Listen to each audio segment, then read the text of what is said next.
name is Patty Bright, and I am a true native of Virginia Beach. I was born in Virginia Beach Hospital, and so I've lived here all my life. I was born May 20th, 1936, so I'm 77, in Gloucester, Virginia, which is north of this area. My husband is a physician, and he was offered when he finished his residency, he was offered a position here.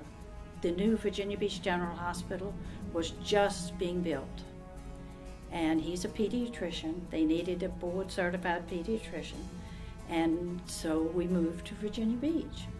My full name is Lois Close Turnbull, and I was born in Pittsburgh, Pennsylvania in 1922, which makes me 91 years old, as you can figure out. I joined the squad in the 70s. I am Marjorie Boyd Drury, and I was born in the Appalachians in Irwin, Tennessee, down below Bristol in 1925.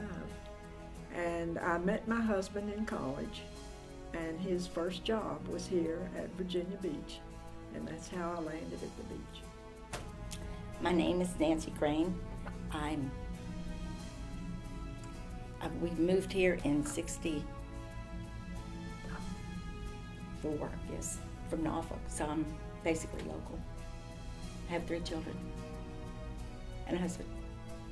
I'm Virginia Gilpin, and I came to Station 14 as a member in January of 1973. I was invited to join by one of my neighbors who was a member, and a really good friend, Alice Malbert, who was one of the first women. She came from Charlottesville, as did I and my husband. My name is Doris Foster, and after nursing school, I moved down to the beach from Ohio. My name is Shirley Cox. I was born in Staten Island, New York, raised in Massachusetts, and actually went to school up in Massachusetts, and then went ahead into a nursing school in a little dinky town called Quincy City. Well, my name is Sharon Hawkins. I originally joined the squad in 1972, and I was Sharon Thompson at that time, so everybody knows me from probably the Thompson name. I came to Virginia Beach from Portsmouth. I wanted to work at Virginia Beach General as a nurse, so I came out here and started my nursing career, and that's how I ended up learning about rescue and what was happening in the city of Virginia Beach with the volunteer rescue squad system. How did I find out about it? I was working at a little hardware store called Fuel Feed, which was right at the corner of 18th Street and Pacific Avenue, and people would come in and I would talk to the rescue guys, and I'd say, I really want to do that. And so I was a little too young at that time, and so when I approached my 20th birthday, I really pursued it and got into the first aid class. I happened to have an advanced first aid certificate, and that was the first step in getting in. That I already had a certificate, and I could almost immediately be on the ambulance. And when the state mandated that we had to have 2 on an ambulance instead of 1, and they were short of manpower in the daytime, they called different people, and I was given a call from Ann Taylor, who was trying to get a group together. And so I was just a homemaker at that time, so I thought, this is something I would like to do. And so I took the first aid course, and in May of 1972, and the original 7 were voted in mass, en masse, in August of 1972.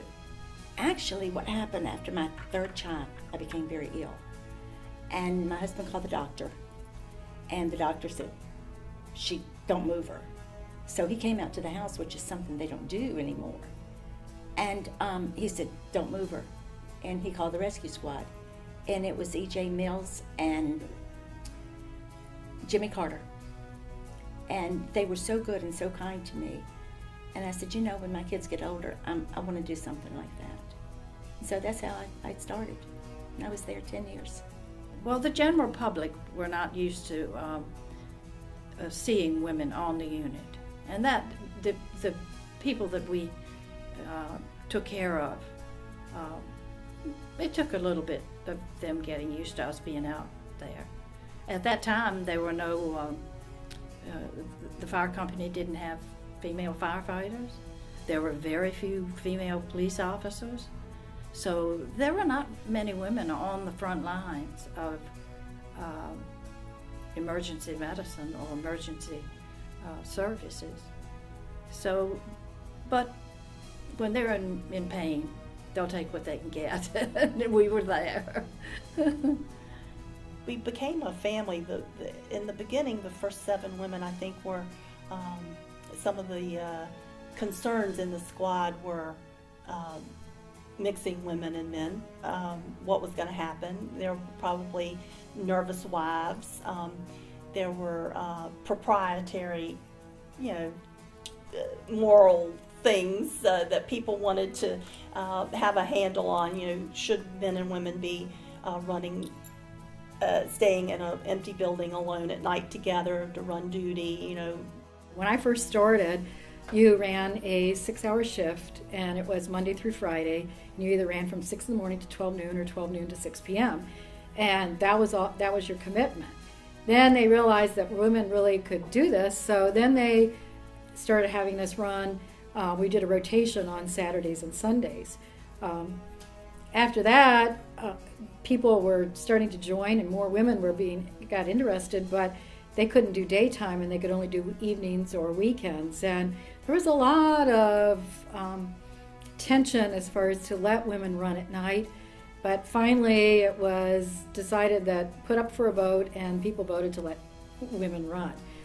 I was fortunate enough to run many of my duties with an older man who was sort of a philosopher. His name was Talbot Dixon, and he was so amusing, and he kept me on my toes all the time. It was very daunting, but I always had a great partner that I rode with. They were usually an older gentleman that either I felt like was uncle or like a father figure, and they put me right at ease, and they taught me what to do, so it made me feel confident.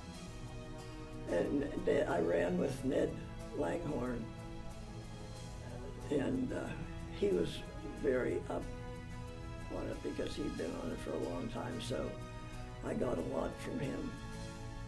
He was a good teacher. When I first joined, I was scared, was nervous, and I really don't remember my very first call. I'm sure it was with Talbot Dixon. Everybody has a first call with him. And I ran with Joe Midget a lot, and Roy Tidings. I don't know if he's still in town or not. And we had some good times, had some scary times. My legacy, and I think the legacy of all the 7 original women, was that we broke down a barrier that had been there for years.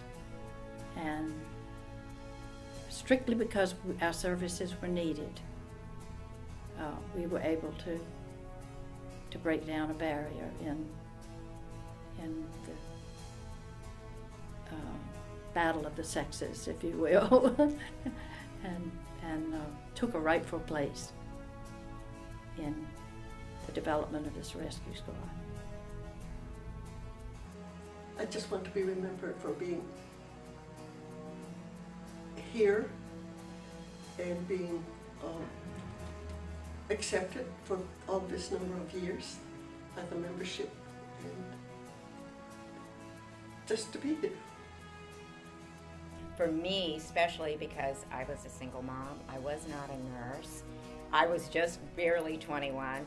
I weighed 96 pounds, which were all obstacles as far as some people saw at that time is, would I be able to lift? Would I be mature enough because I wasn't a nurse and I was a woman?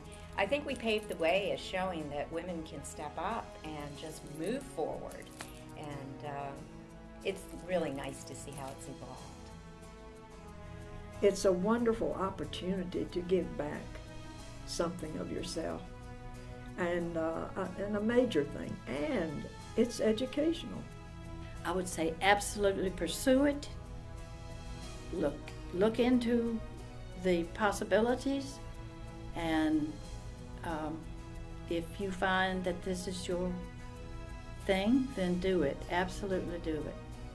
That it's nothing any more rewarding than helping someone in need.